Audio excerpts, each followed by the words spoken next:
There is a specific moment that destroys more good people than any enemy ever could. It is not betrayal itself. It is what happens in the 60 seconds after.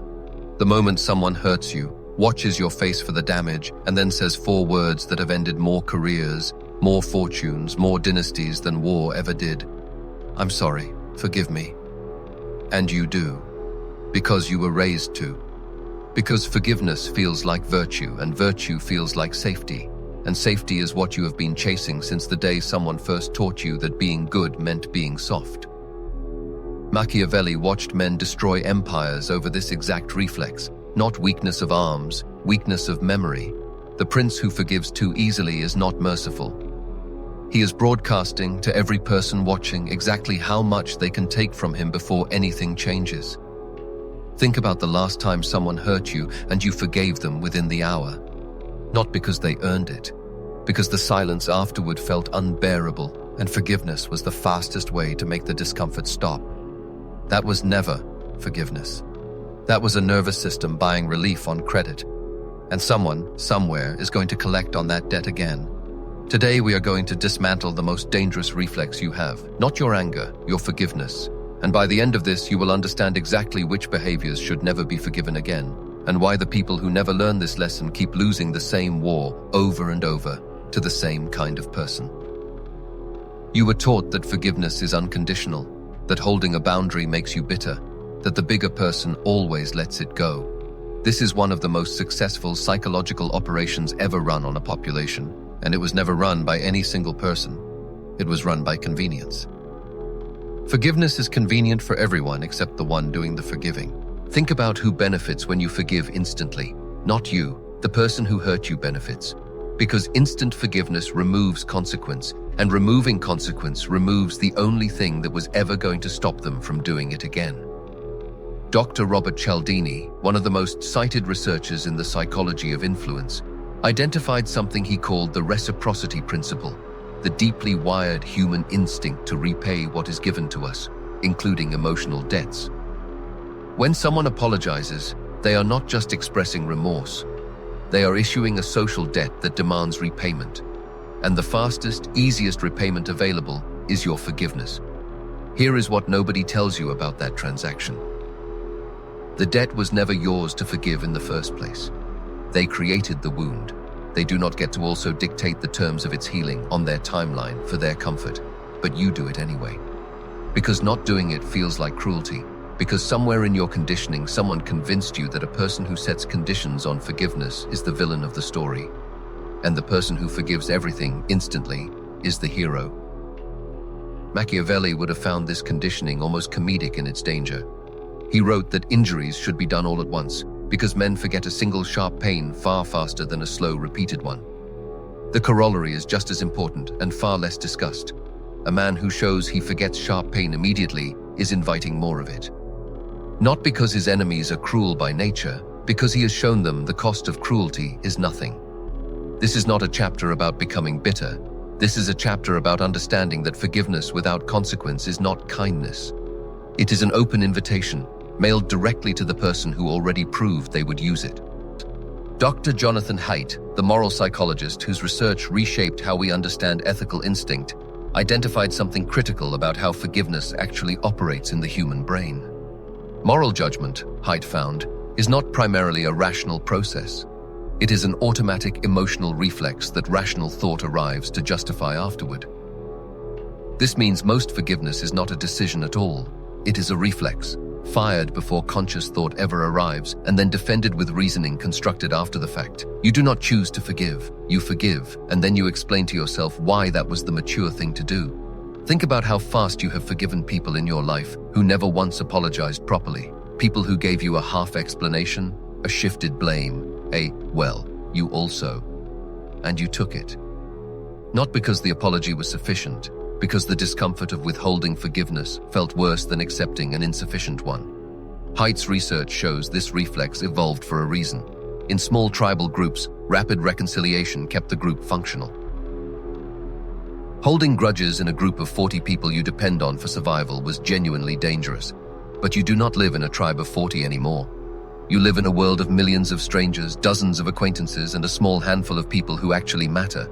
and the ancient reflex built for tribal survival is now being exploited by people who have learned, consciously or not, exactly how to trigger it. Manipulators do not need to understand psychology to exploit this. They only need to have learned, through years of trial and error, that crying works, that a fast apology works, that your overreacting works. They are not reading Cialdini or Haidt. They are running the exact mechanisms those researchers documented purely through instinct and repetition. Let me take you to all, the court of Napoleon, and to one man who understood something almost no one else in European history ever fully grasped. Charles Maurice de Talleyrand served as foreign minister under 5 different French regimes: the monarchy, the revolution, Napoleon's empire, and the restoration that followed Napoleon's fall. 5 regimes that despised each other, that executed each other's loyalists, that considered loyalty to the previous government an act of treason against the new one. And Talleyrand survived every single transition, while men far more loyal, far more sincere, were executed around him. How does a man survive 5 governments that hate each other? Historians have analyzed this question for 2 centuries, and the answer that emerges most consistently is this: Talleyrand never forgave a specific category of behavior, and everyone around him eventually learned it. He never forgave being treated as disposable. Napoleon once called Talleyrand a silk stocking filled with shit in front of the entire court, humiliated him publicly, expecting the usual reflexive groveling, the usual immediate forgiveness that absolute power demands from those beneath it. Talleyrand said nothing in response. He did not argue. He did not apologize for whatever had triggered the outburst. He simply remembered. And years later, when Napoleon's empire began to crumble, Talleyrand was the architect, working quietly behind the scenes, of the very negotiations that ended Napoleon's reign and shaped the peace that followed, a peace that left Talleyrand, the supposedly disposable advisor, as one of the most powerful men in Europe.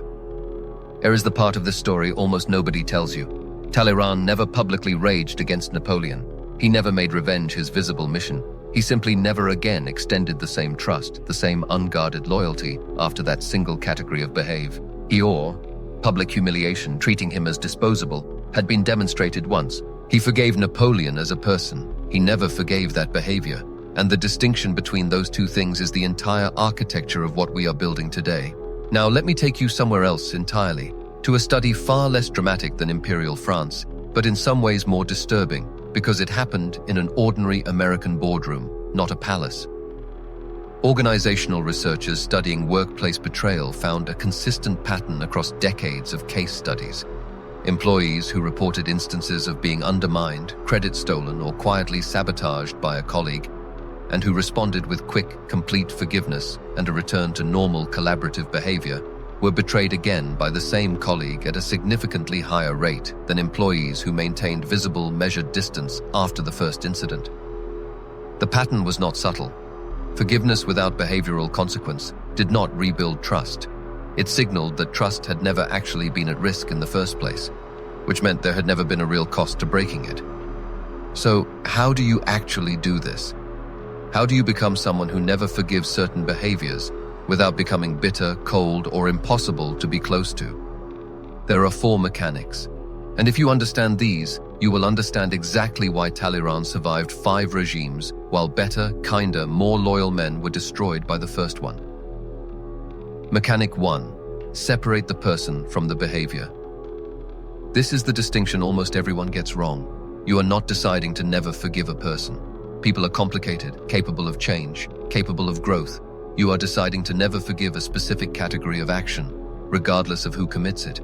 Public humiliation, betrayal of confidence, using your vulnerability as a weapon when you are honest with them. These are behaviors, not people. And the moment you stop forgiving the behavior, you can still love, work with, even remain close to the person, but you have permanently changed the terms of access they have to your trust. Mechanic 2. Make the cost visible, not loud. Talleyrand never announced his non-forgiveness. He did not deliver a speech about boundaries. He simply, quietly, structurally changed what Napoleon had access to. Less unguarded information, less unconditional support. The cost was real, and it was permanent, and it was almost entirely silent. This is the opposite of how most people handle this. Most people either forgive completely and say nothing, or they explode, announce the betrayal to everyone, and demand acknowledgement. Neither approach creates lasting deterrence. The quiet, structural withdrawal of access, visible only in its effects, never in its announcement, is what actually changes behavior long-term. Mechanic 3. Track the pattern, not the incident. A single mistake is not a behavior to never forgive. Everyone fails once. What you are tracking is the pattern. Does this person, when given the same circumstances twice, choose the same betrayal twice? Machiavelli understood this distinction precisely. He separated injuries born of necessity, which could be forgiven, from injuries born of choice and repeated when the choice was available again, which could not. The question is never, did they hurt me? The question is, given the exact same opportunity again, would they choose differently? Talleyrand watched Napoleon for years before he concluded the answer was no. Mechanic 4. Withhold the performance of forgiveness. This is the hardest mechanic because it requires tolerating discomfort that everything in your conditioning tells you to immediately resolve. When someone apologizes and you do not perform instant, visible forgiveness, when you simply receive the apology without theatrically absolving them, you create a silence, and that silence is where all the actual information lives. Haidt's research on moral reflex tells us exactly why this is so hard. Your brain wants the discomfort gone immediately. It will manufacture justifications for premature forgiveness just to end the unpleasant tension. Recognizing that urge as a reflex, not a virtue, is the entire skill. If you have ever forgiven someone within minutes of being hurt purely to make the discomfort stop, comment below. I see the pattern now. Here is what changes when you actually integrate this. You stop being the person whose forgiveness can be predicted, scheduled, and exploited on a timeline. People around you, the ones with good intentions and the ones without, begin to recalculate. The ones with good intentions adjust, become more careful, more honest, because they sense that careless behavior now carries weight it never carried before. The ones without good intentions simply move toward easier targets because you have stopped being one. This is not about becoming someone who holds grudges over small things. Pettiness is its own trap. A person consumed by minor slights is just as controlled by their reactions as the person who forgives everything instantly. The mastery is precision. Most things genuinely deserve forgiveness. A small handful of behaviors, the ones that reveal something structural about how a person treats power, trust, and vulnerability, deserve permanent recalibration instead. You begin to notice something Talleyrand clearly understood. The people who most need your instant forgiveness are very often the people who most depend on your instant forgiveness to keep doing what they are doing. The moment that supply disappears, their entire strategy has to change, or they leave in search of someone whose forgiveness is still on a hair trigger. Either outcome is a victory. If they change, the relationship becomes something built on actual accountability for the first time. If they leave, you have lost nothing but access to your own exploitation. This is the part most self-help content gets completely backward. They tell you forgiveness is always the answer, always the high road, always the mark of a healed person. But unconditional forgiveness is not healing. It is frequently the unhealed reflex of someone who never learned that withholding it was even an option. The healed version of you is not the one who forgives everything instantly. The healed version of you is the one who can sit in the discomfort of an unresolved apology long enough to actually evaluate whether trust should be rebuilt, instead of collapsing into automatic absolution just to make the silence stop. Talleyrand died one of the wealthiest, most influential men in Europe, having served and outlasted for 5 regimes that destroyed almost everyone else who tried to play that same game.